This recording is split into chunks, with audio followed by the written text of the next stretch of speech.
Querido Víctor, desde este apostolado familiar que hemos llamado Abrazando Nuestra Fe, te damos la más cordial bienvenida a esta segunda temporada de esta serie Experiencia en el Querigma. Gracias, Luis, gracias. Profundizando en la dinámica y el propósito de esta serie, queremos recoger desde tu testimonio personal cómo fue ese primer anuncio del Evangelio en tu vida, cómo recuerdas y sientes que Jesús llegó a tu corazón. La experiencia del Evangelio nos dice que no todo encuentro con Jesús genera apostolado inmediato. Encuentros como el del joven rico, Pilatos, Herodes, Caifás y el mismo Judas Iscariote fueron de profunda indiferencia, miedo, burla, odio y traición. Por ello, Víctor, te pedimos con el auxilio del Espíritu Santo que nos cuentes cómo fue ese querigma de Cristo en tu vida, cómo pasó, en qué derivó, conversión o indiferencia. Te escuchamos. Bueno, tú sabes que hace poco estaba yo analizando cómo había arrancado todo este proceso en mi vida, ¿no? Y una de las cosas que recuerdo, y a veces con profundo dolor, es que cuando yo tenía como 16 años, 14, 15, 16 años, yo en algún momento dije que quería ser sacerdote. Pero viniendo de una familia católica, pero de profesionales que les ha costado mucho salir adelante, esa serie de cosas, pues bueno, siempre el pensamiento fue que tú para ser alguien en la vida tenías que ser un tipo, o sea, para ser un tipo exitoso tenías que ser un profesional con ciertas características. Y eso me marcó mucho y me hizo que dejara de lado el tema del sacerdocio o de la vocación hacia servirle al Señor. Y bueno, estudié promedio, me hice profesional y bueno, pero siempre con tratando de tener un alto nivel competitivo en lo que hacía. Pero bueno, para que tú veas cómo son las cosas, nada de lo que tú tienes es tuyo, sino que todo es del jefe. En algún momento ya yo no le servía a Dios, sino que le servía al dinero y a ese éxito y a mí mismo. Y bueno, y como las cosas pasan por algo, pues bueno, lo perdí todo. Lo perdí no de mala manera, ¿no? O sea, no fueron tomas de decisiones, quizás algunas desde el ego, otras desde el error, otra desde la ignorancia. Pero bueno, eso me llevó a que lo que yo pensaba que era el éxito en la vida, pues ya no lo tuviera.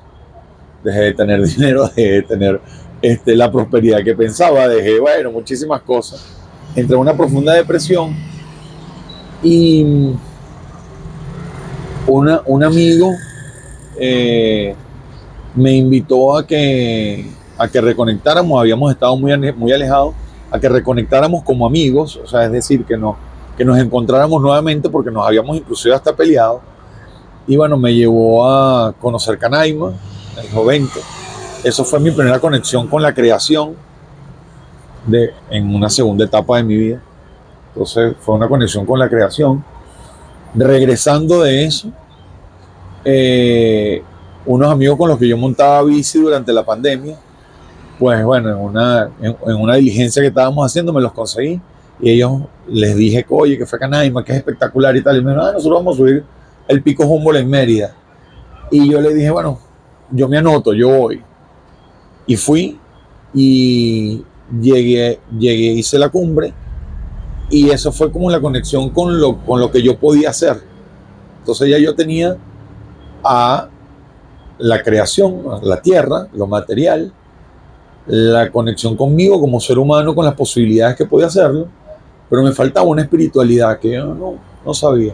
Y resulta que un amigo de hace muchísimos años me invita, un día yo pongo un estado, él me dice que qué pasó, no sé qué más y tal. Yo le echo más o menos el cuento de lo que yo estaba viviendo a nivel económico y personal.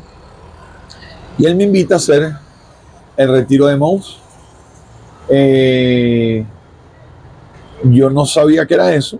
Pero bueno, cuando yo vi las fotos de él y de su hermano en la capilla, iglesia, su hermano tenía 30 años alejado de Dios. Para mí realmente después de aquel llamado que te dije de sacerdote, para mí la iglesia fue algo más social que otra cosa. Tanto la comunión como la boda, como todo eso, yo no las disfruté. Nunca hice la confirmación y la hice hace nada. La hice este año. Y entonces me llamó poderosamente la atención que ellos estaban volviendo a ir a la iglesia. Y bueno, si tú estás yendo, yo quiero ir. Me invitaron y con una serie de experiencias que se viven ahí, testimonios que oye, pues me di cuenta de que Dios siempre estuvo a mi lado. Dios estuvo a mi lado muchísimas veces.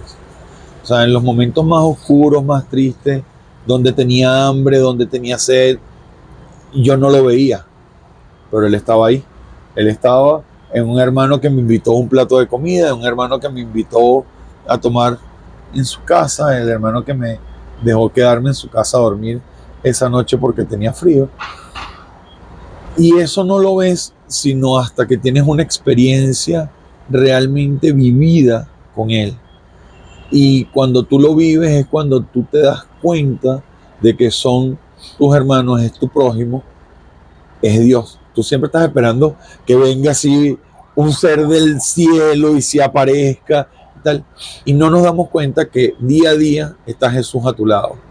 Entonces, cuando yo lo vi, cuando lo conocí, me di cuenta de que yo había, o sea, a mí siempre me ha gustado ser muy servicial, atender a la gente, pero lo hago con amor y porque me gusta. Y no me había dado cuenta de que en muchas oportunidades yo fui el rostro de Jesús para algunos, sin saberlo.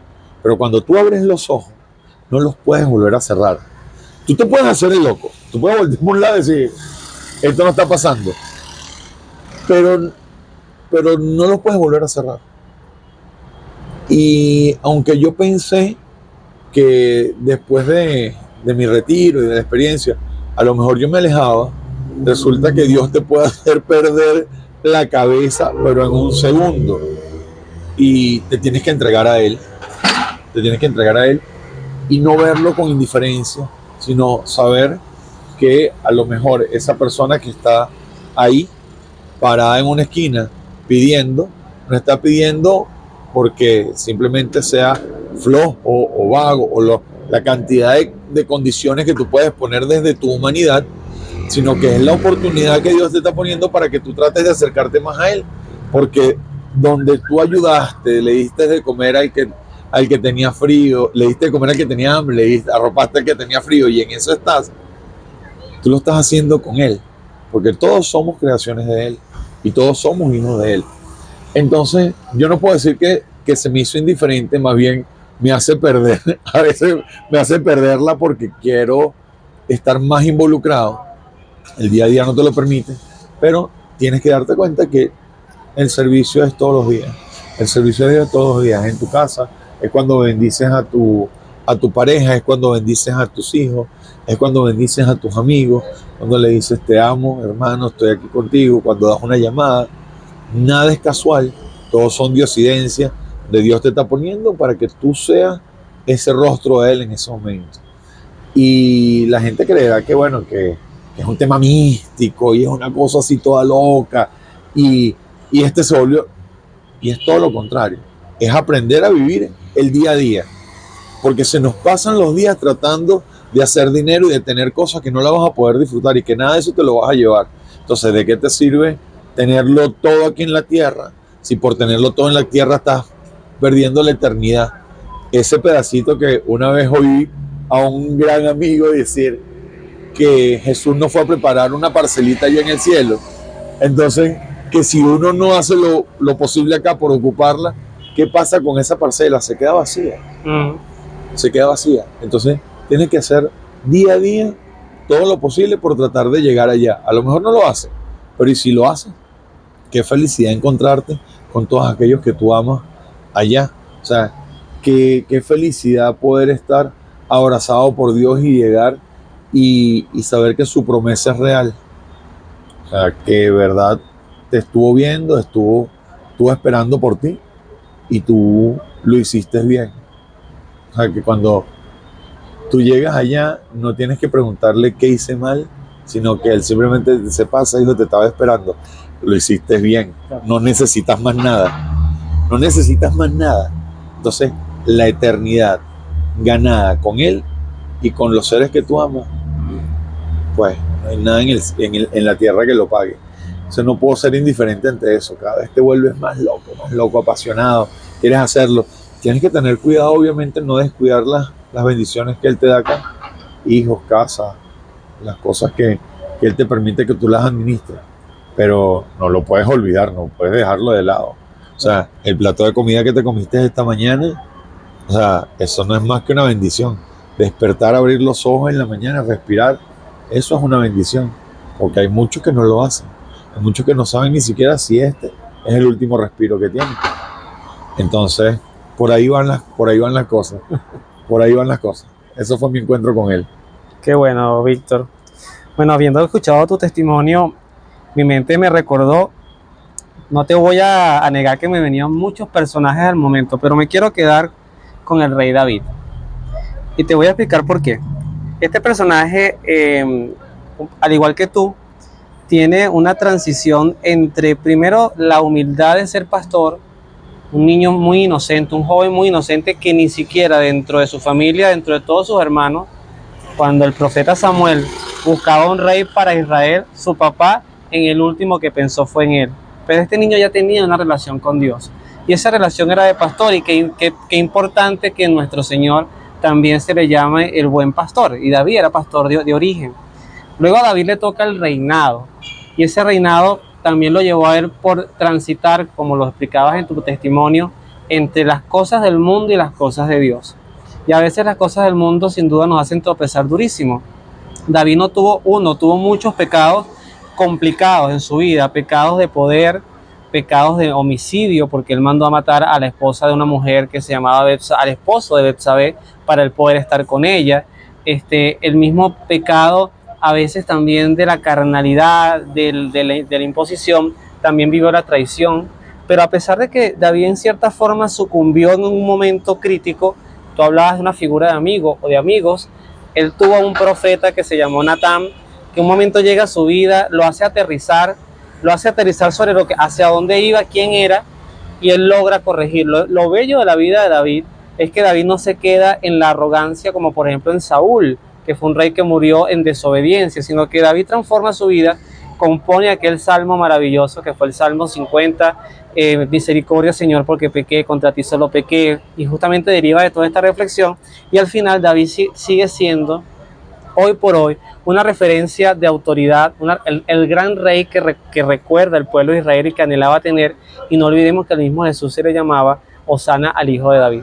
Entonces creo que es un personaje que se acopla mucho con tu vida, porque lo importante es que tú estás viviendo en un momento que sigues caminando y buscando más cosas, pero que estás viendo ahorita una transición de haber pasado cosas que ya no volverías a vivir y que atesoras a Dios como el tesoro más grande de tu vida.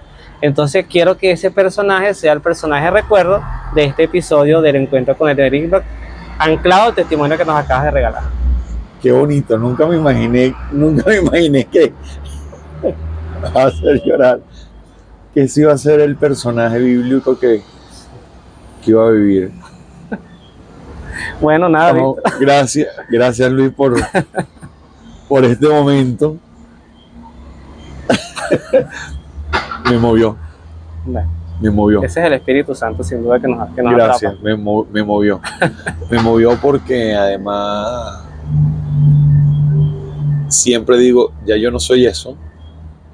Ojo, que mucha gente me lo recuerda, unos con alegría y otros, o sea, lo que yo fui, unos con alegría, otros con tristeza, otros con mucha rabia, otros con decepción. Y yo digo, qué bárbaro, pero ya yo no soy eso. Exactamente. Forma parte de mi pasado, de eso aprendí, pero ya yo no soy eso, no estoy ni cerca de ser eso. Y que tú me digas esto a mí me tiene muy movido. Bueno, nada. Gracias, Luis. Dios te bendiga y nos vemos en la oración. Nos vemos en la oración. Gracias.